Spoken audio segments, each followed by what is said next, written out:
Halo semuanya, selamat datang di channel YouTube Android TV. Di video kali ini saya akan membagikan tutorial kepada teman-teman cara aktifkan sinkronisasi foto di Google Foto HP Android. Sebelum masuk ke tutorialnya, jangan lupa untuk teman-teman subscribe dulu channel YouTube ini dan jangan lupa juga untuk nyalakan tombol loncengnya supaya kalian selalu dapat updatean terbaru dari channel YouTube Android TV. Oke, kalau gitu langsung saja kita masuk ke tutorialnya. Selain video ini, kalian juga bisa tonton video saya yang lain, yaitu tutorial cara edit tanggal foto di Google Foto HP Android. Untuk linknya bisa kalian klik di pojok kanan atas.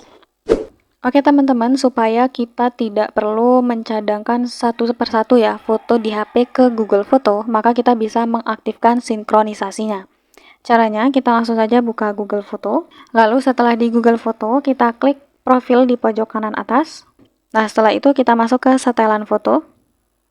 Pilih pencadangan. Nah, di sini masih nonaktif ya teman-teman. Cadangkan foto dan video dari perangkat ini ke akun Google Anda. Nah, ini langsung saja kita aktifkan.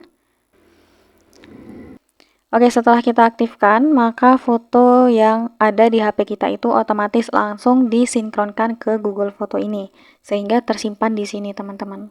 Jadi kalaupun di HP kita itu terhapus, maka kita bisa temukan foto yang terhapus tadi di Google Foto ini. Jadi caranya semudah itu untuk mengaktifkan sinkronisasi foto ke Google Foto di HP Android. Sekian dulu tutorial di video kali ini. Semoga tutorial yang saya bagikan bermanfaat dan selamat mencoba.